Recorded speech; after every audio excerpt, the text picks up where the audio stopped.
1986 की एक ठंडी अक्टूबर की सुबह अमेरिका के टेक्सास राज्य के एक छोटे से कस्बे नोलन काउंटी में स्थित ब्रियर ग्लेन एलिमेंट्री स्कूल से एक पीली स्कूल बस रवाना हुई थी। उस बस में 15 बच्चे थे, सबके सब 5वीं कक्षा के, उम्र लगभग 10 से 11 साल के बीच। उनके साथ था उनका ड्राइवर जॉर्ज मैथर्स, एक शांत भरोसेमंद व्यक्ति जिसने स्कूल के लिए कई सालों से काम किया था। गंतव्य था pine barons wild life sanctuary, school से लगभग 50 किलोमीटर दूर एक प्राकृतिक संरक्षित इलाका।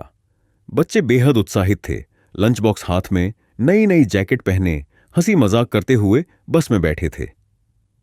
बस सुबह 8:04 पर स्कूल से निकली और फिर कभी वापस नहीं आई। वाइल्ड लाइफ सेंचुरी के स्टाफ को न तो कोई कॉल आई, न ही वहां कोई बस पहुंची।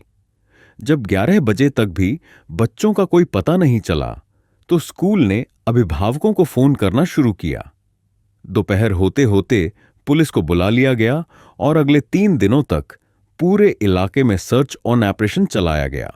Helicopter, dog squad, volunteers, police सब लगे रहे, लेकिन कोई सुराग नहीं मिला। ना बस मिली, ना बच्चे, ना ही ड्राइवर जॉर्ज मैथर्स। ऐसा लगा जैसे वो बस हवा में गायब हो गई हो। अखबारों ने इसे द नोलन 15 नाम दिया और मामला पूरे देश में सनसनी बन गया।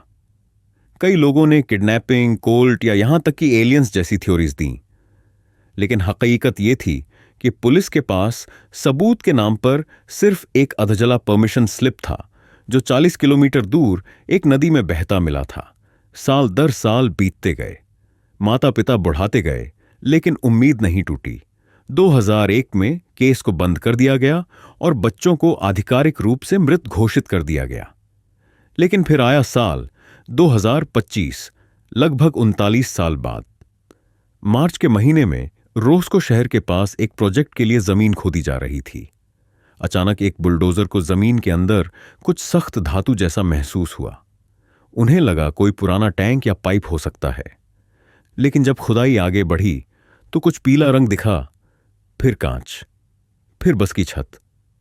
वो स्कूल बस थी, जमीन के नीचे लगभग 4 फीट गहराई में दबी हुई। कोई एक्सीडेंट नहीं था, बस को बेहद सावधानी से दफनाया गया था, जैसे कोई कब्र हो। और जब अधिकारियों ने उसका दरवाजा तोड़ा और अंदर घुसे तो वहां जो मिला वो किसी बुरे सपने से कम नहीं था। बस का दरवाजा जैसे ही जबरदस्ती खोला गया, भीतर से एक अजीब सड़ांध निकली, जैसे समय और सीलन ने मिलकर किसी रहस्य को दबा रखा हो।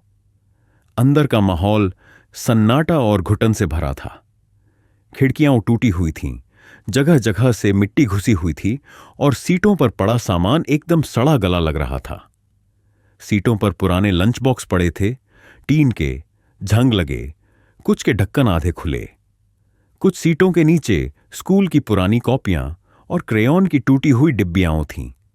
एक बच्चे का जूता अकेला पड़ा मिला, जैसे किसी ने जल्दी में उतारा हो। लेकिन सबसे डरावनी बात यह थी कि बस के अंदर एक भी शव नहीं था, ना ड्राइवर का, ना किसी बच्चे का। कोई हड्डी, बाल, टूथब्रश, कुछ भी नहीं। अगर वो सब वहीं थे तो वो गए कहां?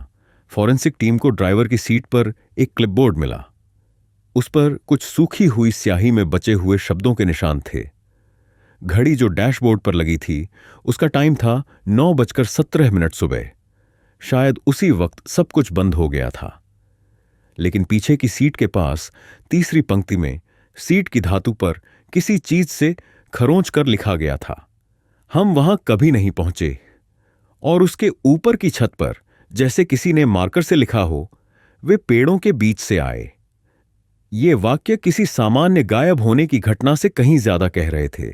उसी सीट के नीचे फंसा हुआ मिला एक पुराना पोलरॉइड कैमरा, पूरी तरह झंग खाया हुआ, लेकिन चमत्कारिक रूप से उसके अंदर का फिल्म रोल आंशिक रूप से बचा हुआ था। विशेष तकनीक से जब उस रोल को स्कैन किया गया तो 3 तस्वीरें मिलीं, हल्की, धुंधली, लेकिन साफ। पहली तस्वीर, बच्चे बस में बैठे हैं, हंसते हुए, खिड़कियों की तरफ मुंह किए। दूसरी तस्वीर, वही बच्चे, लेकिन अब सबके चेहरे डर से सने हुए, आंखें बाहर की ओर टिकाए हुए। खिड़कियों से दिख रहे थे अजीब से पेड़, जैसे कुछ अस्वाभाविक, मुड़े तुड़े, काले, वातावरण रात जैसा घना। तीसरी तस्वीर, पूरी बस खाली, कोई नहीं, सिर्फ सीटें। लेकिन फ्रंट मिरर में एक परछाई खड़ी है, लंबी, असामान्य, इंसान जैसी नहीं। एफबीआई को जैसे जैसे सुराग मिलते गए मामला और भी अजीब होता गया। 39 साल पहले लापता होने से एक दिन पहले उसी क्लास का एक बच्चा ट्रिप पर नहीं गया था। उसका नाम था लियाम ड्रेजर। वो उस दिन बीमार था और घर पर था। उसके माता पिता ने बताया कि ट्रिप से एक रात पहले उसने दावा किया था कि कोई उसके कमरे की खिड़की के बाहर से कह रहा था, तू भी चलेगा। लियाम की बातों को तब किसी ने नहीं माना, लेकिन उसने बाद में उस घटना के बारे में एक टेप रिकॉर्ड किया था जिसमें उसने कहा कि उसे लगातार 15 रात तक एक ही सपना आता था। वो अकेला बस चला रहा है और पीछे से बच्चों की हंसी सुनाई देती है, लेकिन जैसे ही वो रुकता है सब चुप हो जाते हैं और रेडियो से एक ही शब्द निकलता है, बोरे वाला, बुलअप। इस अजीब शब्द की पुष्टि तब हुई जब बस के नीचे खुदाई में पुराने झूठ के बोरों के सड़े हुए रेशे पाए गए, जिससे अब माना जा रहा है कि बच्चों की आंखों पर बोरे बांधकर उन्हें कहीं ले जाया गया होगा।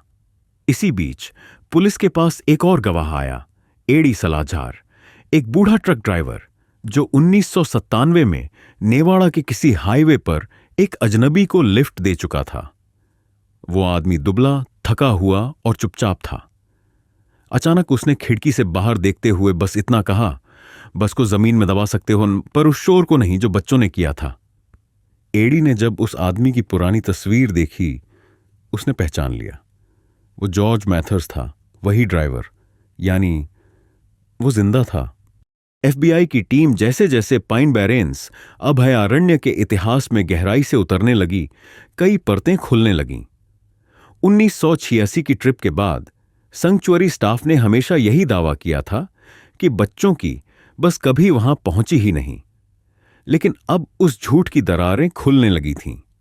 जांचकर्ताओं को एक रिटायर्ड वॉलंटियर, रूथ कॉल्डवेल, मिली, जो उस साल वहां पार्ट टाइम काम करती थीं।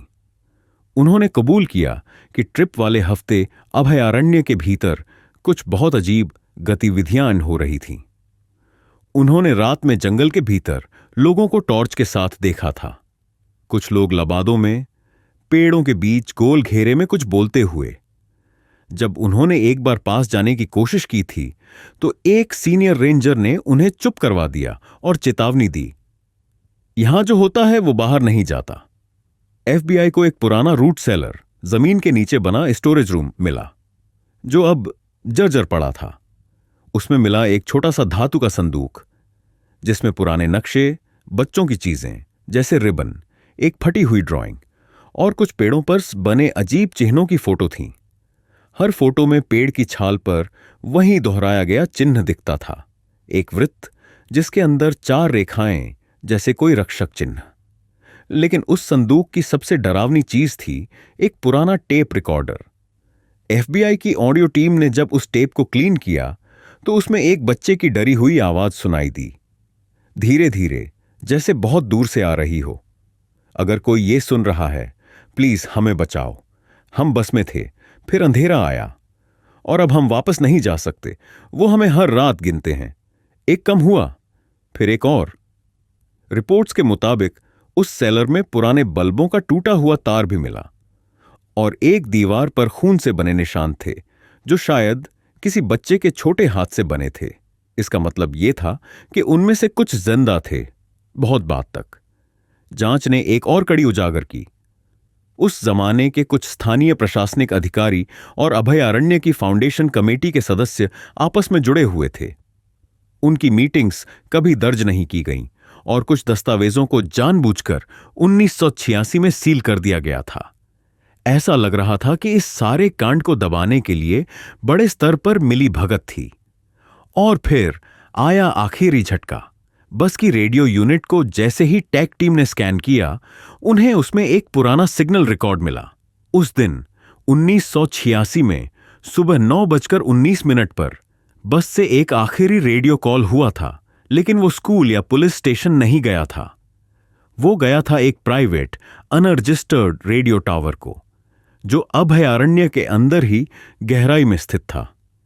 और उस कॉल में जो ऑडियो मिला उसमें सिर्फ एक शब्द बार बार दोहराया गया, बोरे खोइस सी कुश बोश शाम बोर, जैसे वो बच्चों की आवाज हो लेकिन किसी मशीन से बदली हुई। आज भी नोलन काउंटी में वो जगह बंद है। अभयारण्य के वो हिस्से जहां खुदाई हुई थी सरकारी आदेश से सील हैं। कोई नहीं जानता कि बच्चे मरे थे या कहीं और पहुंचा दिए गए, लेकिन हर साल उस घटना की बरसी पर कोई न कोई स्थानीय निवासी दावा करता है कि उन्होंने जंगल में बच्चों की परछाई देखी, कभी खिड़की के पास से गुजरती, कभी स्कूल बस की तरह दिखती किसी आकृति में। कुछ लोगों का मानना है कि वे आत्माएं हैं, कुछ कहते हैं कि वे कभी मरे ही नहीं, उन्हें किसी और दुनिया में ले जाया गया। पर जो एक सवाल आज भी जवाब मांगता है, अगर वो सब मर चुके थे तो उनके लंच बॉक्स आज भी उनके घरों की सीढ़ियों पर कौन रख रहा है?